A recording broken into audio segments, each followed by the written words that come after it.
Hello and welcome to our new series, Leaders Speak, where we get the best minds from the logistics fraternity to tell us how they do what they do best. Our guest for today's episode is Devin Pabaru, the Chief Executive Officer of Stellar Value Chain Solutions. Mr. Devin brings with him 25 years of experience, and after working in senior roles in conglomerates like Future Group, Wellspun, Bennett and Coleman, Gillette, and Loplast, he currently is at the helm of Stellar Value Chain Solutions, one of the largest consumer supply chain company in India. It is currently operating more than 10 million square feet grade A distribution and fulfillment centers and transportation facilities. To be the disruptor and market leader, Stellar now plans to have 50 million square feet of modern warehousing operations spread across 40 logistic parks and 21 cities, running a cross-country fleet of 50,000 vehicles in all major formats of express, LTL, distribution, and temperature-controlled transportation. Welcome, Mr. Devin. Pleasure to have you on our show. Thank you. Thank you for calling me here and that introduction. Thank you. Before we get started to understand more about Stellar's business model, can you tell us more about your personal journey into Stellar and how did it really begin? And, was there any specific spark that led you on your journey? In India, we have been working in supply chain space for quite a long period of time. And one of the things that always, as professionals, used to bother us is that why are we not, modern enough? When we see the world supply chain systems, typically we have always been behind. So when my then boss in Future Group, I was the chief operating officer of Future Supply Chain, and my boss, Mr. Anshuman Singh, started this company. The purpose of the company was very clearly to bring supply chain ecosystem to a level which is equal to the world standards or even perfect, perhaps surpass it. So when the Stellar as a company was started on the same day as the GST was rolled out after 10 years wait, I thought it was a terrific opportunity to actually work at scale and solve the problems that we have been trying to solve as a fraternity. And Stellar brings together all the three most important elements, which is the knowledge required to transform supply chain, capital, which came in the form of investments, etc., and most important, the intent of the entrepreneur in this case to very clearly work on valuation, etc., and all that was a byproduct. The focus was on bringing India into the top 5. So the purpose of the organization is what kind of drew me in. It also helped that I know Mr. Anshuman Singh for quite some time before even Stellar. So in the current times of the pandemic and, the work from home model, how does a typical workday look for you? So we, barring some few months in the first lockdown, we did not have a work from home as a system. We hired extra space, and anyway, 90% of my colleagues or 95% of my colleagues are anyway in warehouses and transportation hubs where being essential services, the work from home actually is irrelevant. The rest of us here in the office also, so that we could support our teams, were working from office, barring if somebody had any medical emergency at home or personally. So right now also I'm sitting in the office. For us, we have hired extra space. In a way, the people at home were also relieved that we were not working through at home. So work from home was for a very limited period of time. We actually did not spend too much time at home. So you all are one of the, the frontline warriors, Yes. actually, so to speak. So let's come back to speaking about Stellar. And, Stellar has been well invested in technology for a really long time. And India, as such, as you mentioned earlier also, India has been a little, reluctant in even considering the option of being a modern supply chain, so to say. Are things really changing now? And how do you strike to, how do you manage to strike a balance between your tech competencies and your customers' IT maturity levels and dependencies? Let me give you a slight background in the context of India before GST. See, India was local production, local consumption, before GST. We were a political union, but not an economic union. Every state, there was a penalty if you wanted to export or import from other states. And interstate, everything was different. So every state, so we had to maintain 28 warehouses. Now, in such context, typically there is very little use of technology because loops are very local. And so every state has its own, and states are obviously smaller in size. So India's supply chain ecosystem started becoming at scale while we had this opportunity in retail earlier. But largely after GST, India's supply chain ecosystem has started thinking national. And that is one of the reasons why the adoption of, so modern infrastructure is the first, that you have very large logistics parks, which is what we operate, which is from an infrastructure perspective. They cannot operate without technology. They cannot operate without WMS. Earlier, there was a Raju style of inventory management. You know, if Raju is there in the warehouse, you will know, he will know exactly where the material is kept. Now that Raju cannot remember so many, because we are talking about 1.5 lakh SKUs in a warehouse, which is 1.5 lakh square foot. What material is kept where? And these are 24/7, 365 operations. So if Raju is unwell, your warehouse will come to a standstill. From there, you have no choice but to move to a modern WMS, which can help you and bring improved productivity and efficiency. So we see that both infrastructure as well as technology are being adopted in a very, very big way by most of the forward-looking companies. So I would say that whatever statement you gave was true before GST, but what has happened is in the last few years, and you will see this becoming much more active, is the technology adoption and infrastructure adoption. The second big thing is that e-commerce happened in a very big way. I'm not talking of only the e-commerce marketplaces, but I'm talking of every company adopting e-commerce as a channel. And therefore, what we used to do in 24 hours, currently we do it in 30 minutes. 24 hours was an acceptable option before pandemic or before e-commerce became such a big force. Today, 30 minutes is very standard for e-commerce operation. So all this is leading to a much bigger technology adoption also. And you will see this force becoming exponentially much bigger as times roll by. And to add to that, I would like to ask you, this COVID-19 situation has also, it has added an urgency to adopt more automation. Do you see this also translating into business opportunities? Absolutely. So my same asset, one can do fulfillment, my same asset in the night, if the speed is much, much higher, can do multiple turns. It also makes it easier for our workmen. See, automation is helping our workers more than it helps any. It's not replacement. It is the speed of operations which my workmen actually are able to reduce their effort and are actually able to improve their productivity. So in a way, we are only doing what the world has already done. See, we are not doing anything original. In supply chain, whatever we are trying to do right now, we are behind. If we are trying to do some innovation, it is essentially catching up with the world. Actually, we have not yet reached a stage where we are beating the world, which it will take some maybe 1 or 2 more years. But as of today, what we are doing is nothing original. So I think any bit of automation that is working, the speed will only increase, and that's what we are all using. So yes, you're right.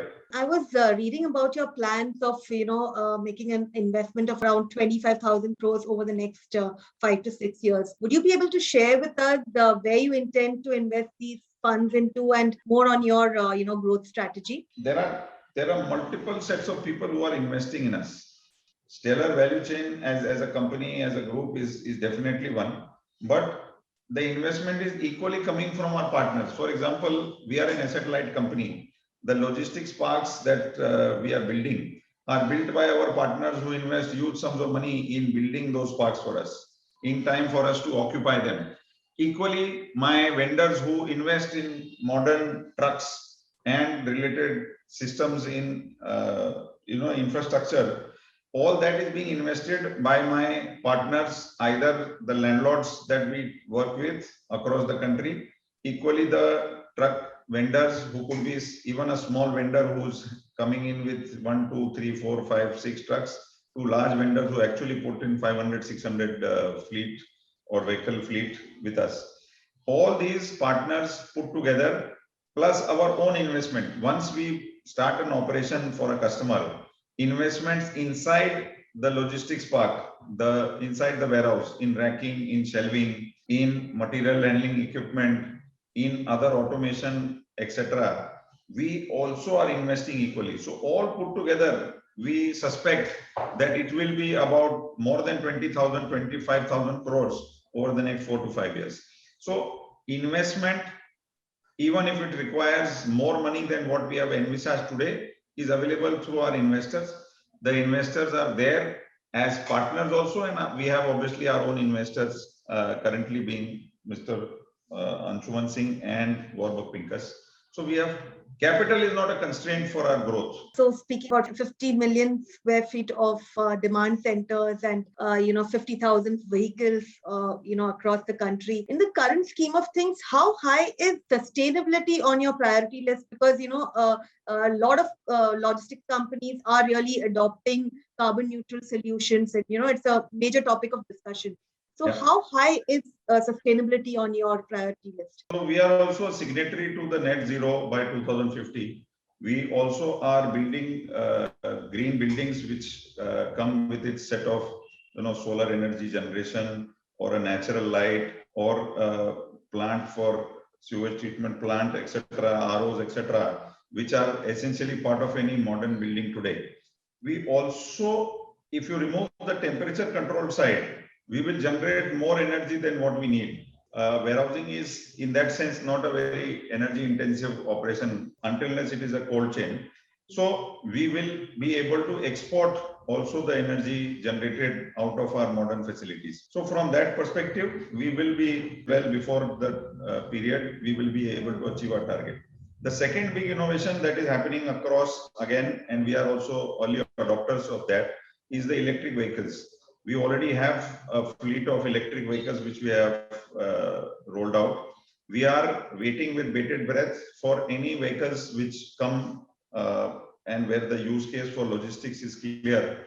We are, in fact, I have a standing order of 1,000 vehicles today. The vehicle supply is not ready at this point in time. So we have placed orders, etc. So we will bring whatever modern technology, especially on the electric vehicle, and we are also talking about various other things in India. So whatever comes for adoption, we are waiting. We are ready with our investments. We are ready with our plan. And we should be early adopters, and we will bring this entire green and sustainability into core of our operations. Great, good to know that.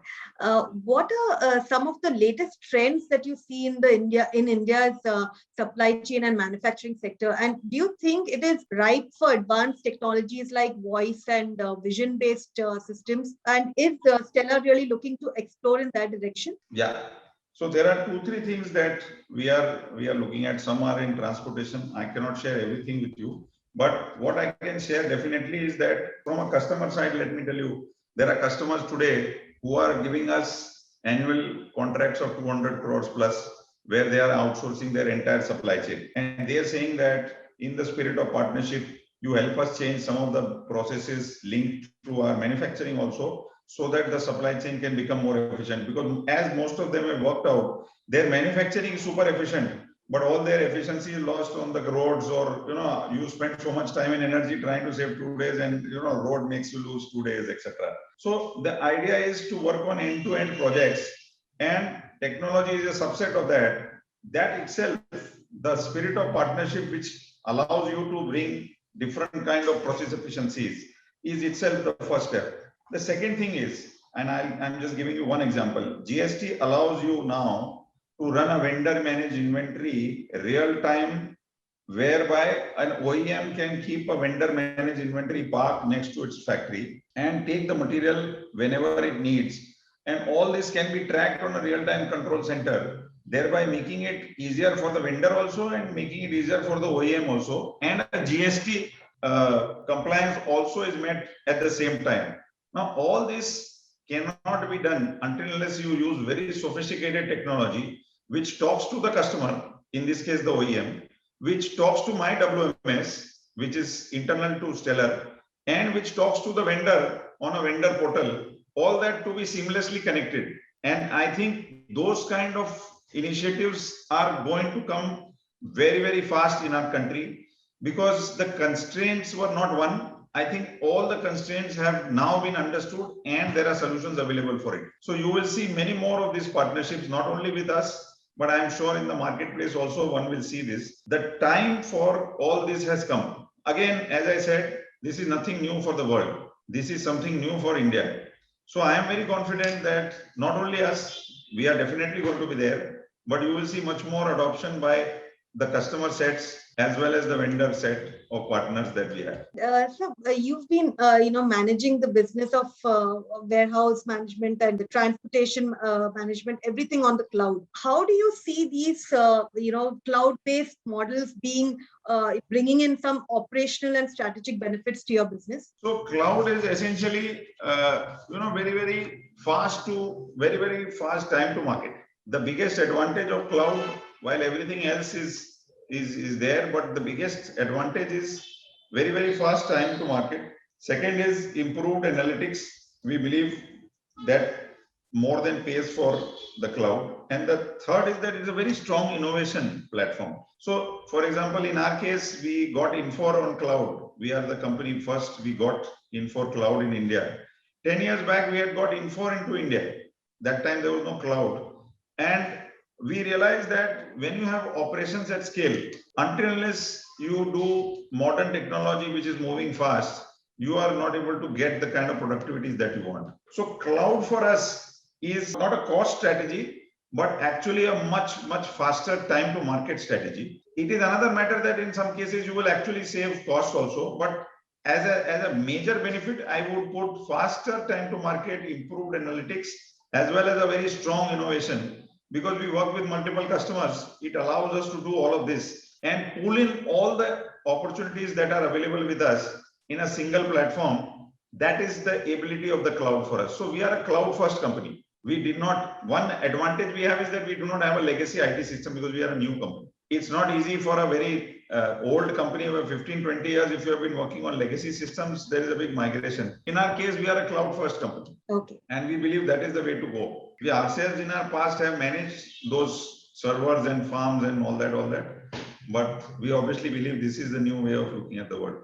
And my last question to you, we've, come a long way with acquisitions of Innovative Logistics and Kelvin Cold Chain, Patel Roadways. What's next for Stellar? Where is Stellar really headed next? So, ours is an orchestra party.